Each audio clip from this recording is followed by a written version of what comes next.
Canceling your SiteGround hosting account is a straightforward process. Follow these steps to ensure a smooth cancellation. Log into your account. Visit the SiteGround website and log into your SiteGround account using your credentials. Access the user area. Once logged in, navigate to the user area. This is where you can manage your hosting services and account settings. Go to the subscription section. Click on services in the menu on the left side. Under this section, you will see a list of your active hosting plans. Select the hosting plan to cancel. Choose the hosting plan you want to cancel. Click on the Manage button next to it. Request cancellation. Scroll down to find the Cancel Plan option.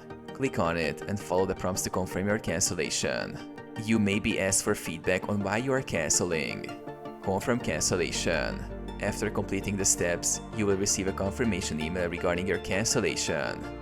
Backup your data. Ensure that you back up any necessary data before canceling, as you may lose access to your files and website.